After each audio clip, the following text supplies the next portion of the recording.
Oh ini deh, Dek. Adik kan tutor bahasa Inggris ya. Nah, sekarang Newbie. niatnya kan mau bikin tempat sendiri itu buat ngajar. Ya, alasan Adik pertama buat pingin punya tempat sendiri buat ngajar tuh kenapa? Karena uang. Oh, semata-mata alasan finansial ya? Ya, betul. Nggak ada niat-niat murni gitu kayak ingin mencerdaskan kehidupan bangsa. Memang murni memperkaya diri sendiri ya Kalau tujuan utamanya. alasan pertamanya sih karena uang. Iya. Karena pertama kayak mencerdaskan orang tuh kayak cabang-cabangnya Oh, ya itu gitu. side effect. Ya kayak ini kan goalsnya, terus cabang-cabangnya itu gitu. Oke. Bantu orang bisa bahasa Inggris. Tapi aku sebagai tapi kayaknya semua guru sih kayak gitu, kayak aku pengen banget make sure kalau my student itu kayak really understand. Oh, jadi nggak semata-mata demi duitnya doang, tapi Iya. mereka harus bisa ngerti. Yeah, I want them to kayak get the point gitu of setiap material itu. Kalau kakak, alasan kakak ngajar apa? Udah kedung SPD. Udah kadung SPD. Ya. Money-nya diurutan ke berapa? Dulu waktu pertama kali memilih jadi guru itu SPD itu nggak kepikiran uang karena waktu itu kayak masih mikirnya hanya yang penting kuliah kan zaman dulu kan gitu, nggak kayak punya perspektif panjang. Iya. Ini di tempat kursus itu Iya. Ade lebih suka pengajaran itu dengan siswa kelas yang besar atau kelasnya kecil aja? Kalau kelas yang besar. Segimana besar kecil itu? eh, Minimal jumlah siswa, maksimal jumlah. Kalau yang aku suka minimal tuh 6 boleh? Maksimal? Maksimal kayaknya 12. 12. Oke. Apa namanya? Soalnya kalau itu lebih ini ya, lebih memudahkan kita. Pertama kalau misalkan banyak orang akan lebih banyak yang kayak ngerespon gitu. Kenapa milihnya itu bikin tempat pengajaran bahasa Inggris? Kenapa nggak yang lain? Karena dia jurusannya teknik, kok nggak matematika atau IPA? Aku kan nggak suka matematika. Sukanya emang bahasa Inggris. Iya, aku lebih suka bahasa Inggris. Aku juga kayak emang nggak SPD sih ya gitu, tapi kayak udah pernah les juga, udah pernah coba TOEFL juga. Terus kayak yang paling pertama sih karena suka gitu, jadi kayak when you do it itu kayak nggak 100% feels like work gitu. Karena ketika kita memutuskan untuk duit, Ya. itu tetap harus ada duitnya. Iya. Iya. Betul. Kalau buka juga sendiri kan uangnya lebih banyak. Oh iya. Terus apa lagi? Terus itu juga karena mungkin aku nggak dari SPD gitu kan, aku dari kayak jurusan lain yang jadi tutor bahasa Inggris. Jadi ketika nyusun materi dan segala hal dan ngajarin orang itu sebenarnya membantu aku juga menjadi lebih baik di bahasa Inggris. Oh jadi ngajar sambil belajar. Iya, jadi Oke. aku juga aku jadinya harus menguasai material itu dan harus lebih baik dari siswa aku, dari pemahamanku sebelumnya. Jadi kayak secara tidak langsung sebenarnya aku yang lebih banyak belajar gitu. Karena aku akan menjadi pengajar itu. Kenapa? Ini kan targetnya kan anak kursusnya biasanya kan pasti sekolah sampai kuliah ya. Menurut Ade, ini kan niatnya mau buka di Gunung Sari kan. Kira-kira banyak nggak sih minat anak-anak yang bakal belajar bahasa Inggris? Kalau ngelihat situasi sekarang gitu. Kalau ngeliat situasi sekarang sih kayaknya banyak. Banyak, soalnya orang-orang tuh kayaknya udah mulai sadar kalau bahasa Inggris itu sesuatu yang kayak kedepannya itu sangat kita butuhkan gitu. Jadi bukan cuma orang yang pendidikan bahasa Inggris yang kayak belajar gitu, orang-orang kerja tuh banyak banget kan yang kayak syaratnya tuh bahasa Inggris. Misalnya kita jadi humas, kita jadi apa itu. Oke, jadi kalau buka bahasa Inggris peminatnya kayaknya banyak ya. Ya. Apalagi sekarang banyak kita lihat kayak anak-anak kecil gitu-gitu tuh udah jago-jago nih bahasa Inggris karena lebih sering dengar di media sosial gitu. Jadi mungkin kayak teman-temannya jadi merasa mungkin saya juga harus bisa gitu. Supaya biar tetap up to date gitu ya. Biar sama kayak temannya yang lain gitu. Iya juga sih. Sekarang itu kan selain anak-anak yang kepingin, kadang-kadang orang tua juga mulai nyadar ya. Ya. Kalau bahasa Inggris ini penting nih. Gimana caranya kalau menurut Ade nih, misal orang tua tuh udah semangat nih, kamu kursus. Tapi yang masuk kursus tuh anaknya yang nggak mau. Oh iya, Itu bakal ngaruh nggak? Ngaruh. Menurutku sebagai orang dari dari family yang kadang-kadang suka dipaksakan dan tidak consider kita suka atau enggak, menurutku itu doesn't work.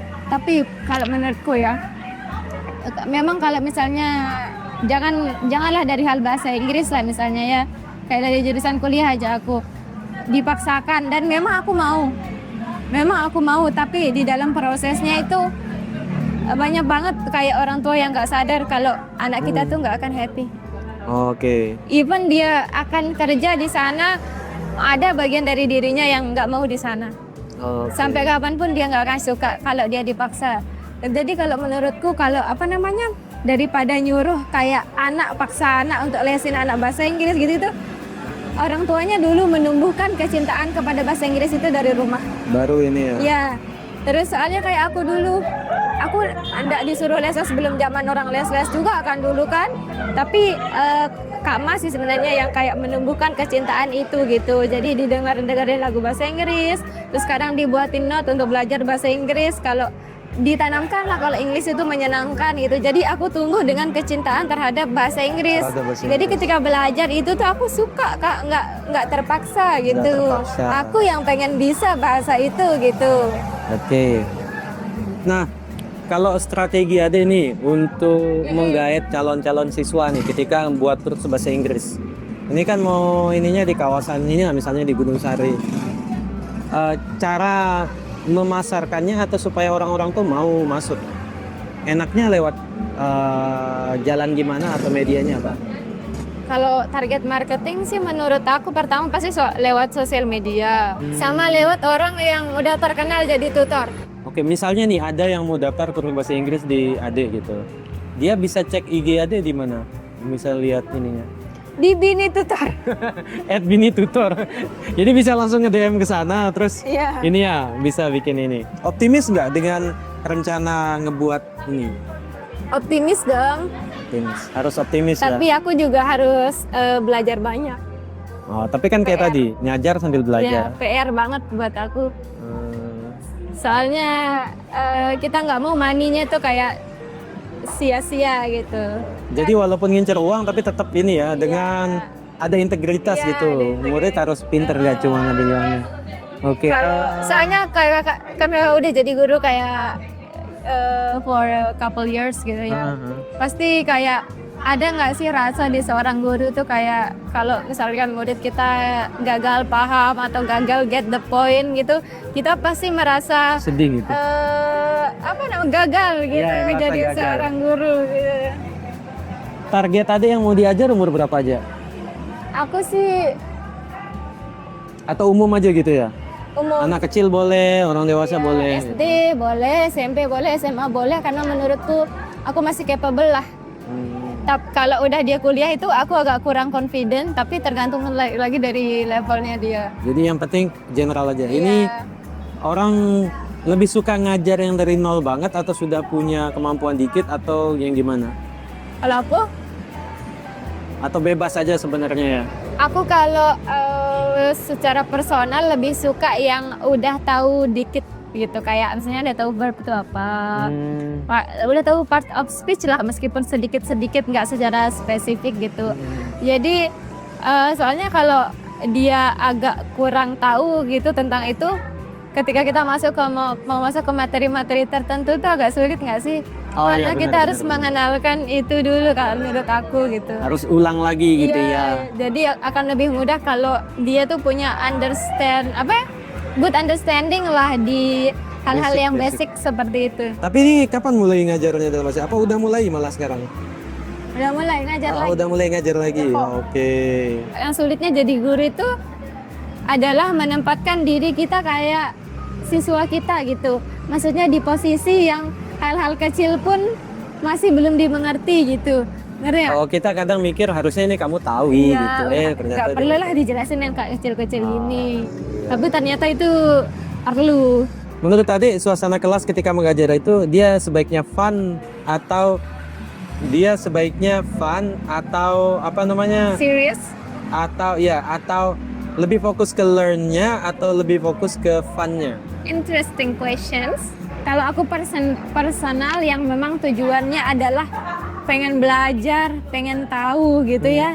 Kesana itu memang kalau mau nambah ilmu baru gitu ya, aku lebih prefer ya fokus on learning. Ya, tapi Iya. tetap ada fun-nya kan? Iya, tetap ada fun-nya biar ada tapi kayak apa namanya? Anunya tuh kayak 80-20. Oke. Ya, tapi kan anak-anak dan kadang orang-orang itu apa namanya dia ke sana itu belajar itu nggak, kadang tujuannya bukan learning tapi kayak ada yang Having kalau fun. dipaksa sama orang tua kan having fun. Of course buat mereka itu learning itu kayak bukan sesuatu yang menjadi goals utama, bisa jadi mereka learning 50 fun 50 gitu.